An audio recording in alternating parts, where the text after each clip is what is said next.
Hello, today my name's Louis with A.C.F. Home Inspections, or Luis Figueroa with A.C.F. Home Inspections. Uh, I thank everyone for being here at this seminar. We're going to touch on three basic topics today. Number one is home inspections, selecting a home inspector. Number two is checking out your house or looking at the house that you may be planning to purchase or put a contract on. And number three would be home maintenance. So after you purchase your home, there's maintenance things that should be done to the home. Okay, so we'll start off here. This is my company name. It's A.C.F. Home Inspections. That's our phone number. Okay, we'll start off with this, and there's a good reason why I bring these things up. Does anyone know this guy? Some people will probably say Mr. Clean. No, that's not Mr. Clean. Mr. Clean wears white coveralls. This is Mike Holmes, and they had a TV show on HGTV about home inspections. They have another one out now that's called Inspector Joe. The reason I bring these things up is we want you to understand that these are shows, and your home inspector will not be doing what they do on these TV shows. It's a little unrealistic to say that that's a home inspection because they put the presence out there that home inspectors are going to, cut holes in walls. They're going to rip the drywall out. They're going to dismantle the whole AC unit. They're going to yank on things and stuff like that. Um, by state law and by our standards of practice or rules and regulations, we're not allowed to cause damage to the home.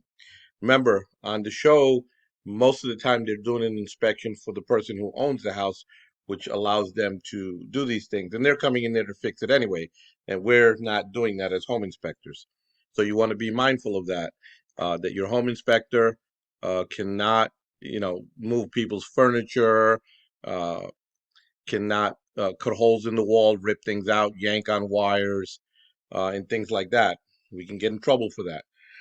So you just want to make sure that you understand that don't beat your home inspector up because they're not allowed to do that. Okay, so we're going to start off selecting a home inspector. First thing you want to do is you want to check, make sure that your home inspector is licensed. Uh, you can go to myfloridalicense.com, and right there you can check out your home inspector, mortgage broker, real estate agent, contractors. Anybody who says that they're licensed in the state of Florida will be listed there. If they're not, then they're not licensed in the state of Florida. The only two you will not find in there, if you're doing radon, they're licensed through Department of Health, and your termite inspector is licensed through Department of Agriculture. So if you're doing any of those services and you need to check their license, you can go through those departments. Okay, when hiring a home inspector, you want to check and make sure they're a member of a national association, that they're certified as a member. If you're doing down payment assistance, and some lending programs may require this. I'm not sure if the rules changed, but if you don't hire a certified inspector, your report may be kicked back. Then you have to go spend more money, get another inspector to redo the inspection, and then you can hand it in if they're certified. I'm a member of NACHI. This is a good website, a resource here. Uh, you can go on there. You can find a home inspector there in your area. It's got a section where you can click and find an inspector in your area. They have a lot of information in there for the public in reference to home inspections and homes. So it's a good resource there. I'm certified through them, so you want to make sure you check it out. Because one of the reasons is you want to read the standards of practice. Excuse me. The standards of practice are listed there on InterNACHI. So technically, standards of practice, these are the uh, rules, regulations, or guidelines that your home inspector is required to follow. They have what the inspector is required to do and not required to do. The reason they do that is because of these TV shows. So they want to have some kind of guideline letting you know what the inspector is going to do. Okay, he's not going to cut a hole in the wall. He's not going to break up the concrete, things like that. And it tells you what the inspector is going to do. Uh, so it's just a guideline for the inspector. Most inspectors will follow that. Uh, and if you're hiring Cheap Charlie, they're going to follow that to the T. They're not going to do any more than what they're required to do by the standards or by state law. Uh, State of Florida has their own rules and regulations. We'll touch on them later, so you can see some of the things that I think are a little weird, but we still have laws and regulations that we have to follow. That's my website. You want to ask your home inspector for a website, check their website out. They should have a picture of themselves. Uh, if there's a team of who's there, like, Wanda answers our phone, so her picture will be there. My picture, the owner and inspector will be there. My other inspector's there. The other thing you want to ask for is a sample report. It's very important. You want to know what you're getting as a product of your inspection. So many of us shop online nowadays. Um, if I were to put down, I'm going to sell you this great table, looks like this, is this high, and so on. If there's no picture, you will tend not to buy it because you can't see it. You want to see it. Luckily, hopefully, everybody's not like my wife. She needs to actually see it in person and touch it. This is just an inspection report. So ask for a sample report so you know what you're getting. Some inspectors just do what they call narrative. They just type the things in there. Some will do narrative uh, and put a picture. Some will put a picture and a video. uh, I have to update our sample report. In our report, we put pictures, we put videos when videos are necessary to explain things. Uh, we actually started this year putting videos of us running the plumbing, checking the bathrooms, sinks, toilets, showers, our infrared pictures of temperatures of the AC, appliances, things like that. The roof of the attic, so you can see what we were able to see. The pictures of the interior parts of the panels that we're able to get to. So that way you have a pretty big report that's informative and you can see a lot of the things that we were able to see. But just, one of those things to look forward to. Okay, so this is what the state license sort of looks like. They change them from time to time. They'll have different colors. Uh, this may be an older video, so the license may be expired now. Remember, it's a video that was done. So this is what the inspector's license would look like through DBPR. You also want to ask your home inspector, do they have any other affiliations? Are they employees of any other business? So what we did at A.C.F. Home Inspections is we used to have a pest control guy come out with us to do the termite inspection, and sometimes they wouldn't show up. We try to streamline the process so you don't have to keep taking days off or having to contact someone else, excuse me, to go back out to perform other services. So we are employees of a pest control company. So this allows us uh, the opportunity to do your termite inspection on that day under the employment of the pest control company. But if your home inspector comes out and they either own the company, they're an employee of a pest control company, or they have arrangements with a pest control company for them to come out at the same time or on the same day while they're doing the inspection, that's great. That's the way I used to do it when I first started off. But I had those issues where sometimes the pest control guy couldn't show up. So now I had to try to take more time off and try to go back. We like to see everybody there on the same day. So if you're at the inspection, we can show you everything, explain it to you, because the WDO report doesn't have pictures in it, but the home inspection report has pictures in it uh, and videos. So that's just one of the things I like to do. If you want to know if your inspector is experienced, hire a certified master inspector. What that means, that inspector has achieved 1,000 inspections or education and knowledge equivalent to 1,000 inspections. So it gives you a little bit of a heads up, knowing that, okay, this person at least has done 1,000 inspections. We should have gotten it right by then. Things to ask your home inspector. So uh, we use an infrared camera. Like I mentioned before, sometimes we're on a budget. We hire Cheap Charlie. Unfortunately, Cheap Charlie will do the best he can under the circumstances they have. That's why they're Cheap Charlie.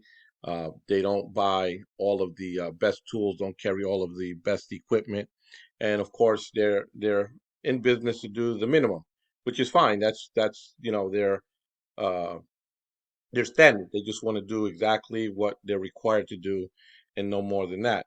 We do the same thing. We just do it better. Uh, so we carry an infrared camera. We use our infrared camera to check the HVAC temperatures, appliances like refrigerators, the stove cooktop, the oven, the dryer, if it's present, the water temperature of what your water heater set at. We use it to check stains. So if there's any stains on a wall or a ceiling, we can take that infrared camera, use it to see if there's any active moisture. We still put on the report that there's a stain there. If there's no active moisture, you still have to get it further evaluated to assure uh, why that stain is there. So for your inspector, you want to make sure that they're licensed and trained to perform all of the basic services, such as home inspections, your WDO or termite inspection, wind mitigation, 4-point, and mold evaluations. These two are the basic ones that you're going to need for a home inspection, and WDO for the lender.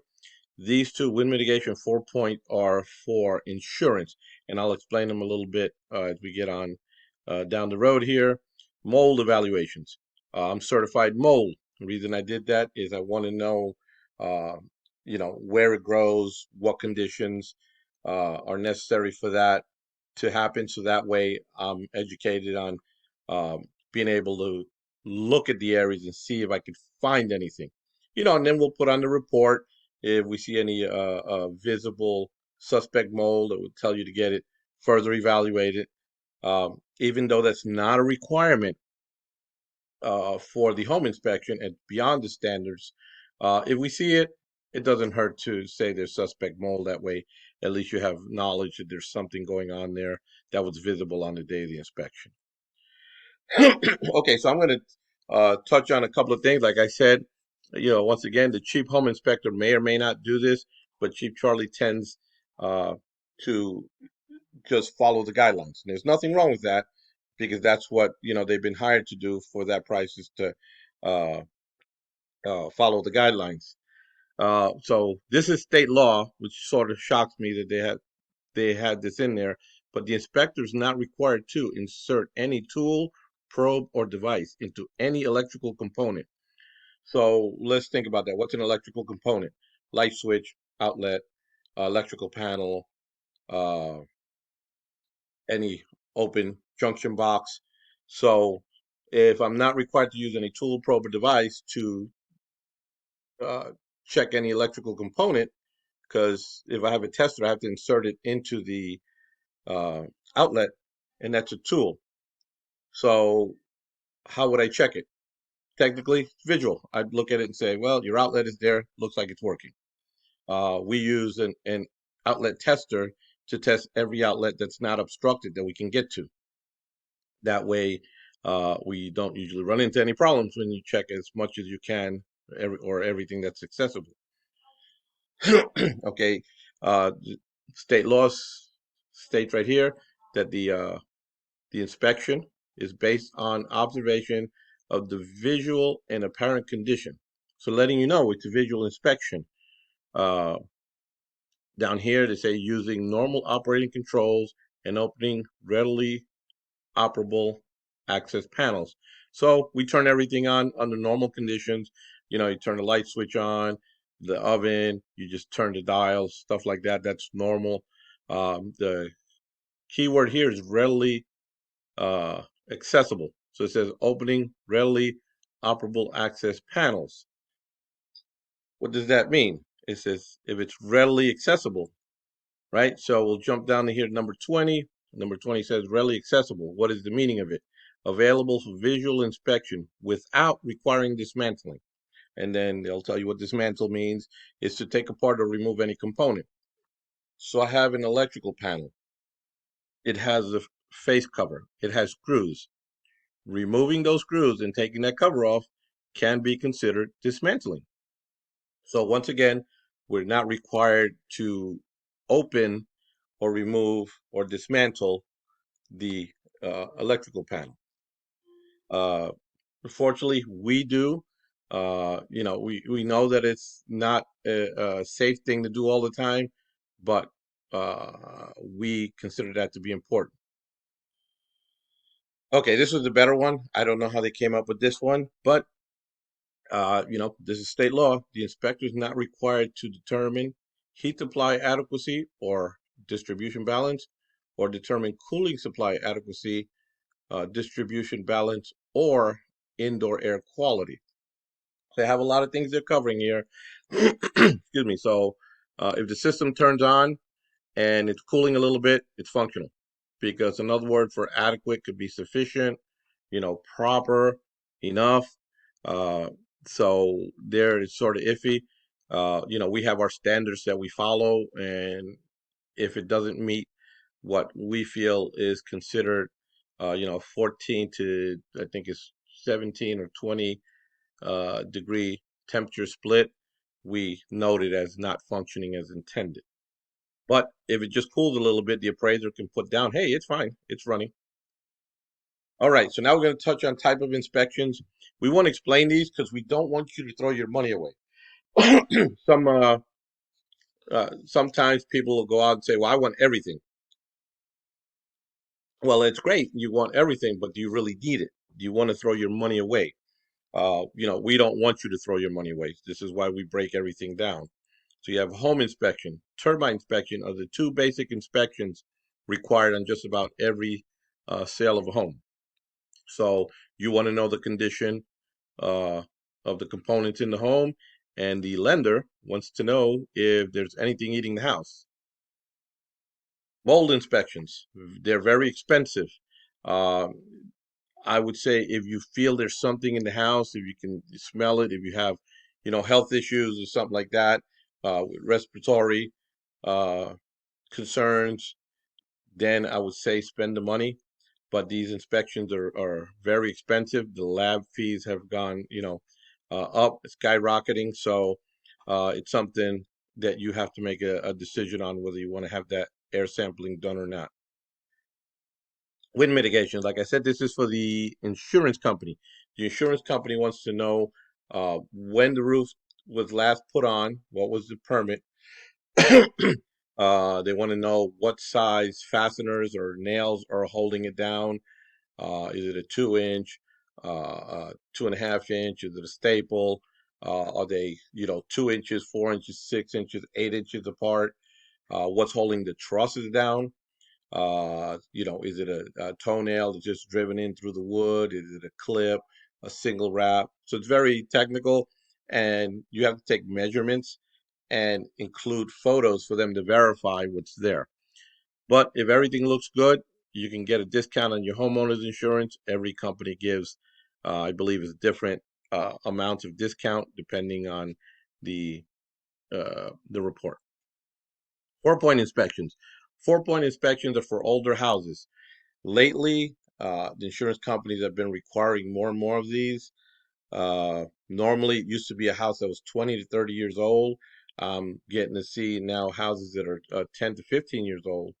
The insurance companies are requiring these 4 points. So the 4-point inspection report, they want to know the age and condition of the roof, your what type of plumbing you have, if there's any issues. Uh, is it roof, plumbing, electrical, and AC?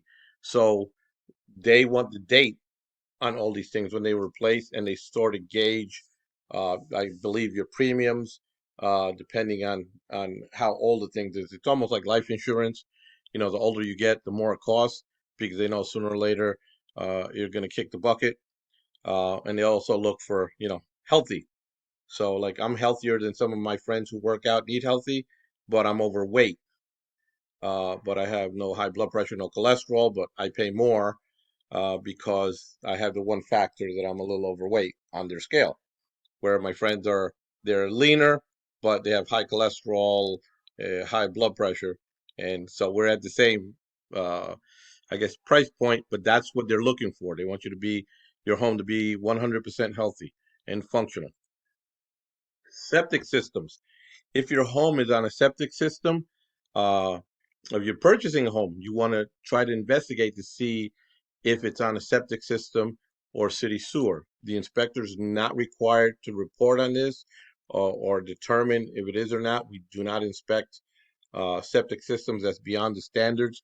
You want to ask your realtor for them to ask the seller if they're on city sewer or septic system because you want to get that inspected before you purchase that home. The tank is on the ground, it's not visible. The only person who can see it is the septic inspector. They'll pump everything out and test the system. So that's a different inspection. So I strongly recommend that you make sure that you're on a city sewer or a septic system. Pool inspections. We do not do pool inspections. If a pool inspection is being performed by your home inspector, they have to get into the pool. There's no way to inspect the pool standing on the surface. We don't do pool inspections, but we'll look at the surface components, and if we see anything, any leaks, anything that may be out of the ordinary, we'll note it on the report. But you want to make sure if you have a pool that you get a proper inspection. New construction. In new construction, the builder will tell you that the home was inspected, and that is correct. It was inspected by the county to assure that everything that's on those blueprints is present and installed in its correct manner. They do not check to see if the components work. They don't check your dishwasher. They don't go around and check all the outlets. They don't open the doors and windows. They don't climb into the attic. They just go through and check these things through the stages of the home being built. So I recommend that you get a home inspection, even if the house is new construction. We find many things in there that are overlooked. Okay, so you're ordering your home inspections and all the things. Ask if they give package discounts. So, like if you do the home inspection and let's say a termite inspection, to give you a discount on the termite inspection or any of the other services, uh, like the wind mitigation 4 point and things like that. Okay, so we'll move on here. Now you're the front line. You need to look at the house.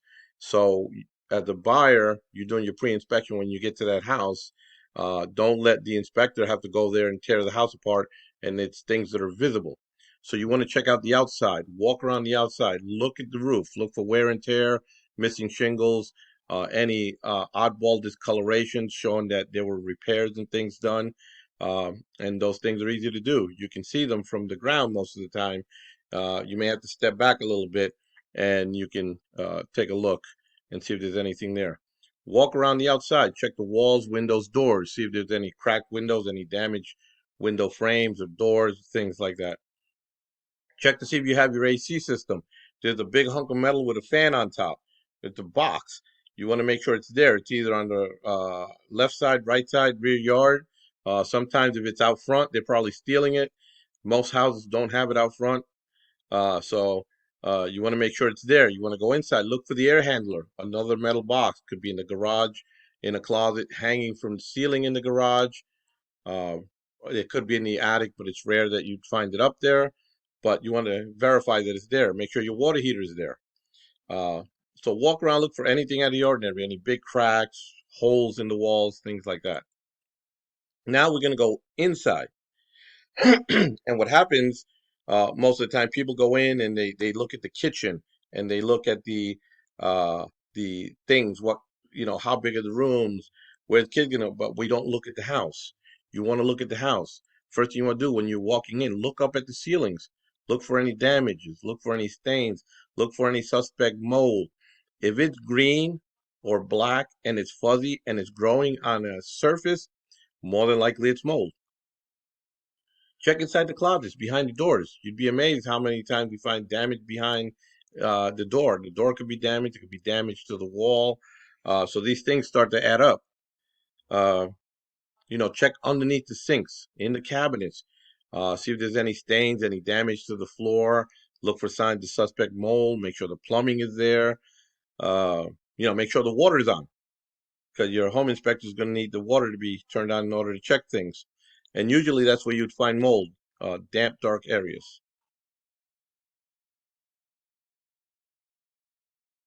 Okay, check for damage to broken windows from the inside. Uh, Open the doors, make sure that they're not damaged. Okay, you've checked out your house, you've do your due diligence, you hired your home inspector, they send you the reports. What's the most important thing to do? Read your reports. Most of the complaints and misunderstandings that we get are from clients or people who don't read their reports. They go through and they purchase the home just because they had a home inspection. Then they get there and oh, the AC is not working. Okay, then they call the home inspector up and we go into our report and we see there, yes, your HVAC system did not respond to normal controls and should be further evaluated by a licensed contractor. And you just purchased the house. You just bought that problem. So make sure you read your reports. It's very, very important that you do that. You went through the trouble of finding a home inspector, hiring them, having them inspect the house, and report on everything. Uh, One of the questions I always get, should I be at the inspection? We recommend that you do be present so we can answer any of your questions and we can go over any findings. But if you can't, I wouldn't be overly concerned.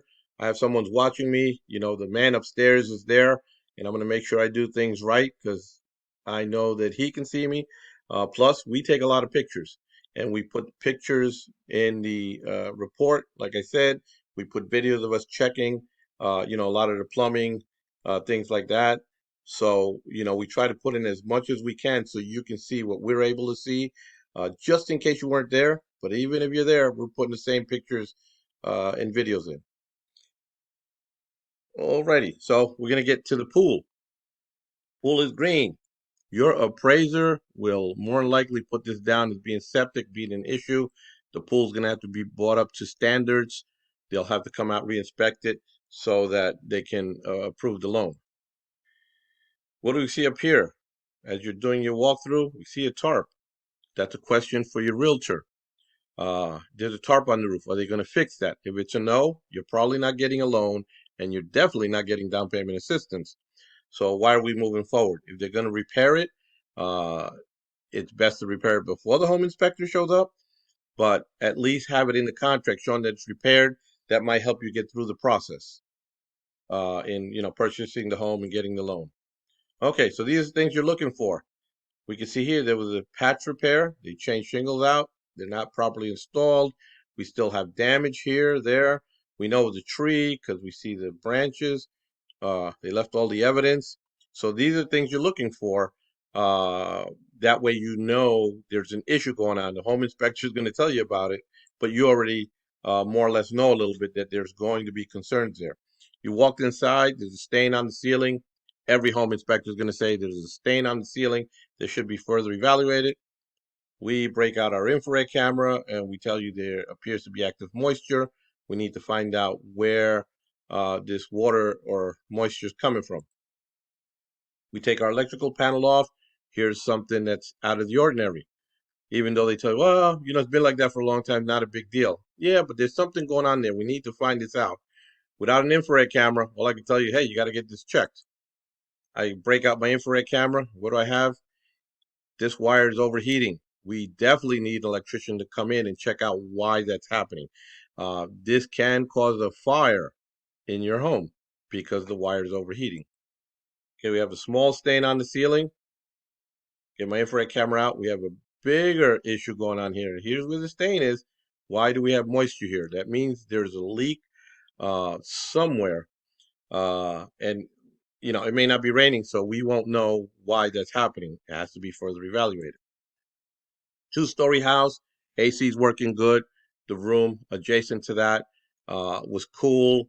There's nothing wrong. We walk into this room and it's hot. Well, why is it hot? Could it be the AC isn't blowing enough air in there? So we break out our infrared camera because I'm Mr. Nosy, so is my other inspector, and we shoot the wall. The builder forgot to put insulation all the way around here. As you can see, this is all orange. That's heat. The purple is colder. The wall is 92.7 degrees. That's why the room will not cool off. The wall's hotter than the room is going to be, and it's never really going to cool down. Look for polybutylene pipes. While you're looking at the plumbing, we have these gray pipes. They're plastic flexible pipes. Insurance companies are not a fan of these. Some of them will probably not even insure you with these pipes. You can find insurance, but there's limited companies that will insure you with that type of plumbing. Look for Federal Pacific panels. When you're looking at your electrical panels, if it says Federal Pacific or FPE, it'll state it right on there or on the label. Other way you can tell is the breakers are like these are red. You may have a hard time getting insurance. Okay, these are some of the videos that we put in. Like this would be in a report. Yeah, right here I have the water running. This one has a crawl space. So I'm outside, and you have a leak there. So we put that typical video in there so that way they can see that there's something going on. Here's under the sink. Uh, we have an active leak underneath here. We'll put a picture of the water here, and then you can see in the video that it's leaking. So that way, we're proving and showing that the leak is active when we're at the inspection. Uh, these are some of the pictures that we put in. Here's one of the AC ones. It's 41.9 degrees. We know it's cooling. Your water, uh, your hot water temperature is 117. We know the water heater is working. Here's the picture of the cooktop. See all the burners are on. Here we have the freezer temperature. It's minus 2.6. So we know the freezer is working. Alrighty, I know this was a lot of information. God bless you guys. Happy hunting. If we could be of any service, please contact us. Information is free. If you schedule an inspection and my wife kicks me out of the house, you have to pay her. That's the way she works. Uh, so I hope we were able to uh, help you out here. Like I said, if you need any information or anything, please contact us. Information is free. We want to help you through the process. Alrighty, so now we're going to go into the home maintenance. Because at this point, what did we do? We looked for a house, we got our loan, we got it inspected, we purchased it. Now we're the homeowner. We are like the landlord. We are responsible for the home. So we have to maintain it, just like our car. We change the oil in our car, we rotate the tires, change the wipers, the filters, all those things come into play. So your house is just like your car. They all need maintenance. Just because it doesn't move doesn't mean it doesn't need maintenance. So we're going to touch on that topic here now. And it's very important to do maintenance because if you don't, it becomes very costly. Things start to break down, things start to fail, and you'd be amazed how much it costs to repair or replace something compared to maintaining it. Okay, so the first thing we're going to touch on is I'm going to touch on the big dollar items because this is where we don't pay attention to stuff if we don't maintain it. I had to replace an air handler in my house. It was new, but it had an issue. It was 7 years old. Okay, it cost me $3,600. That's just the inside unit. The outside unit is probably more expensive. I didn't even want to think about that. But you know, you have to maintain it. If you don't maintain it, it's gonna fall apart on you. So the bigger issues with the uh, HVAC system is when we don't maintain it, it impacts your health and your utility bill. Because if that's not working right, you can have mold growth in the house. You can have mold growth in the coils, and we don't realize that because it's hidden. You can't see that. You technically have to take that apart to see the inside. Okay, and our utility bill. Why does our utility bill go up? Well, because the system's running longer. So if it's running optimally, the system will cool, turn it off, then turn back on when it warms up. But if it's not functioning properly, it's going to be running longer. That takes what? Electricity. So your electric bill goes up. So, changing your filters, servicing it will extend the life of your AC system. You want to go outside every once in a while. If you cut your own lawn, check the copper lines coming out of the unit outside. They should be insulated. A lot of times you don't have any insulation, so you lose some efficiency through there. Make sure that your condensate line, uh, drain line is cleaned out. A lot of people don't know that. You should run some vinegar down that drain line to make sure it stays clean, or have it serviced at least, every 6 months to a year. So an AC guy will come out and they'll flush the line out. Because if this line backs up, it can flood your house. Okay, so an AC unit will pump out about in the summer about 2+ gallons a day of condensation that's in the home. So it removes the humidity from the home. One of the places that I see that we fail a lot of times is we want to save money and we go buy a cheap filter. Unfortunately, cheap doesn't always work well. So here on the left here, we have these blue filters. They actually got really good with this because they were blue and green, and now they make them in white because all the other filters like this one are white. So the way you know if the filter is worth even getting or it's any good, take the filter, put it up in front of your face. If you can see anything on the other side, you know that that's not going to be a good filter. Why do I say that? The stuff that's floating around you can't see. Do you think it can get through all those little gaps and openings? Yes, it can. That's why you want a pleated filter like this one here. It looks like cotton. You can't see through it. It protects you a lot more. Usually they say to use what they consider a MERV rating of 6. Then that's MERV. So that's the type of filter you want to put in. That would be the lowest best one. The MERV rating on this might be a 1 or a 2. So 6 is more or less what I've learned to use. That's what we put in our house. Uh, I know they're a little more expensive, but if you go online and you purchase them online in a bundle, it's cheaper by buying 6 or more as compared to going to the local store and buying one for like $7. You might be able to buy them and they're only $4 to $5 if you buy uh, from an online source and you're buying a bundle of them. Okay, so this is what happens. Everyone says, "Well, I don't want to spend a lot on the filter because nothing's going to happen." Well, this is a good filter. This is a pleated filter. Notice how clean these coils are. Here's your cheap filter. What happened here? They're clogging up. The unit can start to freeze up. Your house is not going to be cooling properly. It's going to run longer. Uh, and you're going to have to clean these. Guess how much it costs to clean these? It's about $700 to cut these coils out and clean them. So you really didn't save any money. You spent more. So if you saved $100 in filters and you have to spend 700, you spent $600 more, where you could have gotten the better filters and not have to deal with this problem. So it's all cost effectiveness to maintain. Alrighty, in plumbing, if you have any valves or faucets that are leaking at the stem or the valve, that's never a good thing. You want to get a plumber in there right away. Take care of these things. Okay, remember these valves are in the wall. We see it leaking here. Is it leaking inside the wall? We don't know unless you cut the wall open. It's sort of like the refrigerator. When you close the door, is the light on or is the light off? You don't know. You can't tell. So you got to be smart in the refrigerator.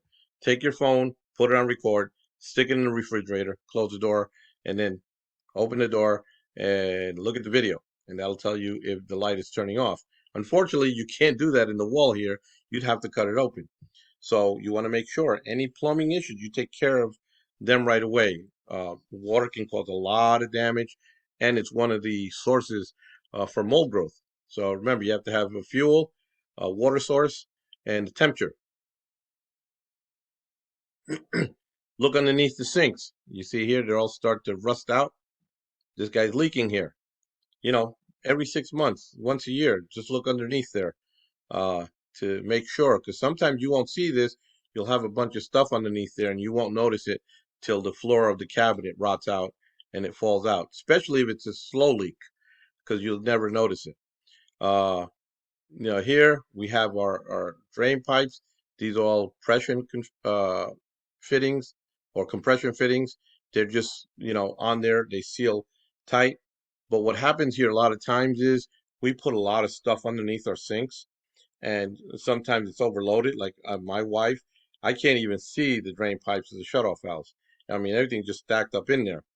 Uh, so what happens when you keep putting more and more stuff in there and the door doesn't close? You reach back and you slam the door a little bit. When that doesn't work, what do? You put your knee up against it or you push it with your foot. What do you think all those items that you're putting in there are hitting? More than likely your drain pipes. So now you break the seal on them, you get a leak. Once again, you won't find out till you have a lot of damage and all the stuff that you have in there is all wet and soggy. So you want to make sure you check these on a regular basis. I always say six to 12 months. I mean, just take a look underneath the sink. Okay, if you have this lovely design here, your toilet's running. Guess what happens there? Your water bill goes up. Why? Because it becomes costly because it's running all the time. And the repair for this is usually something easy.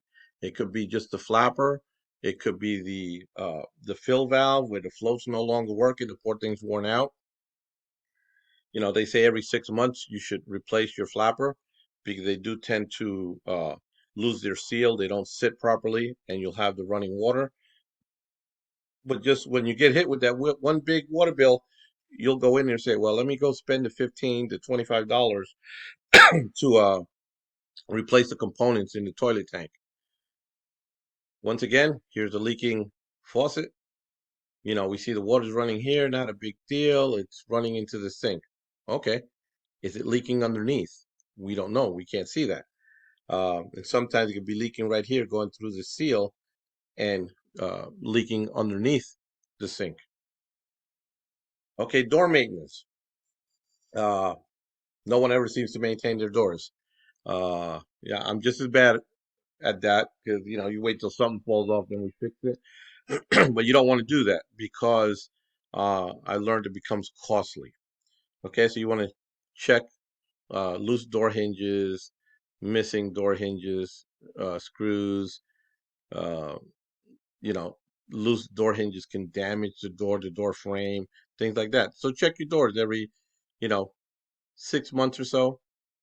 Are they, working right? Sometimes the hinges will get stiff. And guess what you're doing? When you're putting pressure on that, it's actually putting pressure on the hinge on the door frame or on the door. And over time they become loose, it damages it. Now you have to either replace the frame or try to move the hinges. Okay, so these are things that we're looking for. These are exterior doors, and this one is the garage door. So here we can see daylight. This door should seal. Why? Because we have our AC running. So our cold air goes out through there. What happens when you get the negative pressure when the AC system turns off? It pulls in hot air, or hot air gets in through there. You get dirt, dust comes in through there. You get spiders, you get ants, you get all kind of bugs coming in through here. Now I got to pay a pest control company to come out and try to take care of the ants, or I got to go buy chemicals to take care of the ants. If you had a door seal, they wouldn't get in unless you open the door. This one here I consider to be the most important one because this is the garage door. We can see the daylight through here and the gaps. What do we store in our garage? In our garage, we have what? Our car. We have our lawnmower. We keep paints, other chemicals. We keep gas for the lawnmower. So when you close that beautiful garage door that's thin metal, the sun hits it, it creates heat in there. When you're creating heat, heat tends to pressurize. It's looking for somewhere to go. Uh, so it's looking for any opening. So there's one right there. There's one right there. So in that, you also have those gases and those fumes can come in through there. So a lot of times you'll smell those things and you'll be like, oh, you know, I got to store my stuff outside, and you got gas sitting outside, and other chemicals and so on. But if you seal a door, you don't have that issue. The hinges. Somebody went through the trouble of drilling a hole in a piece of metal. It should have a screw in it. There's a reason why they did that. So I recommend, if you're missing any screws, you want to make sure you put them in there. On this one over here, we got to call the cops. Somebody then stole a screw. Why? Why would you take a screw out? Somebody needed it for something else that I guess must have not been that important. So you want to make sure the screws are there. Remember, when these guys start to get loose and this wood back here gets damaged, it will not hold the door in place. They get loose, then your door doesn't close properly, and so on. So many things can happen. Just make sure that it has all the screws, that the screws are snug on there, and that your hinges are well lubricated, so that way you're not having any issues with your doors. Exterior, you have siding, okay? Just because you have stucco, you can still get cracks. You will be amazed how much moisture you can get into a home through these smaller cracks. You have vinyl aluminum siding, it starts to lift off. Remember, I recommend sealing these things and checking your siding. Um, right, I like it during the winter season because it's nice and cool out here in Florida. Uh, but you can do it more towards just before summer starts to kick in. Because remember, in the summer, we get more rain. We get our rainy season. What happens if you don't have all these areas here sealed? You can get moisture in through those cracks. We get higher winds during storms. Lifts the siding off, blows it off. Now you have to replace siding. Now it becomes more expensive because now you're not maintaining, you're replacing. Here we have some more cracks. You want to make sure that you seal them. Sometimes it doesn't look pretty when you seal it because you have to paint it. But guess what? I would prefer for it to look not so pretty outside and not cause damage to my house on the inside. Here, for some reason, this guy likes vines growing on his house. This is not Ireland. These houses are not built to have vines growing on them. This one is actually wood siding. So what happens here is these vines, they'll get up into your attic. They carry moisture. The moisture will create mold issues up there, will rot the wood, can compromise your trusses. Now you have to have a big expensive repair just because you have some vegetation or vines there. There should be no vegetation, no bushes, no plants, no trees touching the house or any part of the house. Once again, sealing the house. As we can see here, this is open. What to seal it? What goes in through there? Bugs, moisture, uh, and it creates an issue, and it's right there. So why not seal it? Over here, my arrow's blocking it, but there's a lizard in here, so he's gonna move in. You wake up one morning, the guy's doing push-ups on your face, and you'll be wondering, how did he get in? Well, there you go. It wasn't sealed. They repiped the house and they didn't seal any of the openings. So this is something you got to do every year. Walk around, seal all these gaps, holes, and openings to make sure your house is well sealed. Okay, sliding glass doors and windows. One of the things everybody neglects. Uh, but there is maintenance for them. Like sliding glass doors, you need to clean the tracks. Windows, you need to clean the tracks so that the water that sits in there will drain properly. They're designed to have that. If you don't clean those tracks out, the water starts to back up and it can work its way into the home. Sliding glass doors, you want to lubricate all of the components like the locks, clean the tracks so it doesn't wear everything out. We'll go here to the windows. We see we have some springs that have been displaced. They've popped out. They're usually held by a plastic clip down here. But the window, when we test them, should open and stay open on its own. Sometimes they'll stay open with one spring, but that's not a good idea because the other spring could give way. We have two springs. They should both be functioning as intended. So you should be able to open the window and it should stay open on its own. There's many safety issues to the window not staying open on its own. You can open it up. If you accidentally forget and you let it go, the window crashes. It can break. You could be standing there. I walk around barefooted in my house. The window, break. The glass stabs me in the foot, and I got to go to the doctor. I got to replace the window. All these factors come into play. So get your springs serviced.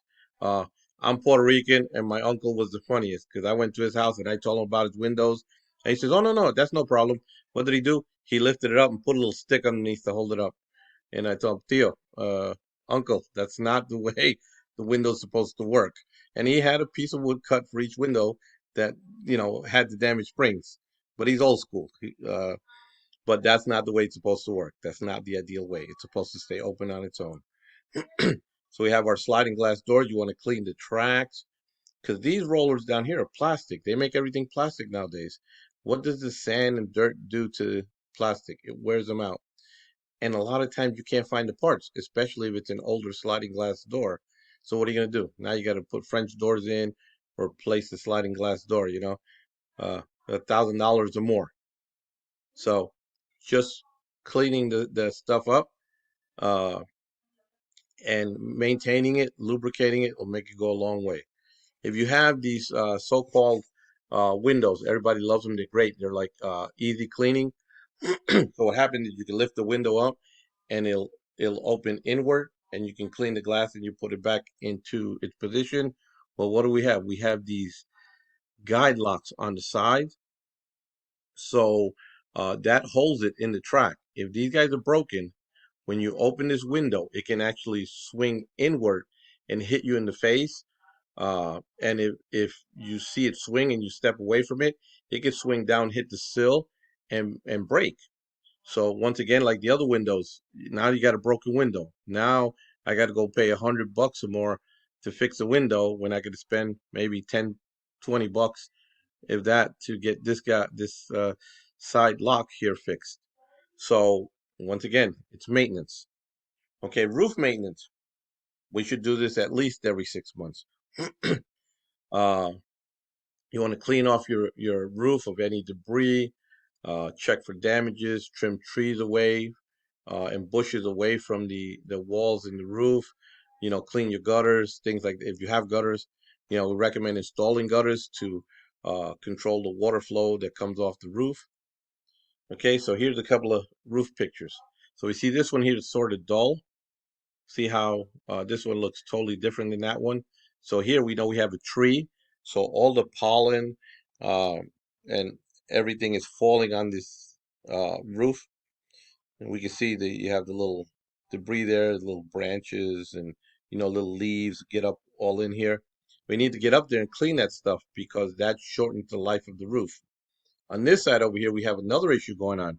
I don't know if there's enough ventilation going on, uh, but it probably had its ventilation may have not been sufficient.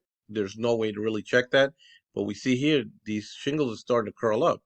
So there could be a defect in the shingles. It could be a ventilation issue where it's getting too hot in the attic. So once you start noticing these things, you want to get it checked, find out what's going on here so you don't have to replace the roof. Here you might be able to do, minimal repairs. It could be that it's a new roof and it's a defect. So you want to catch it, get it done before it becomes a big deal and it becomes a big expense. So here we have trees overhanging the house. As we can see here, we have all this debris here. We see these markings here, all this stuff here. All of these leaves and things are falling onto the roof. This is a built-up roof. It's a flat roof. What happens is they hold all the moisture here and water, and it becomes heavy, and it actually tends to put depressions in the roof, and that's why you'll have standing water there. These are seams. There's a seam right here There's a seam right there. So if you have water sitting at the seam, sooner or later, it's going to find its way in, and you're going to have a leak in the home. So it's always recommended to clean these things up, trim the trees away from the roof, just like this one here.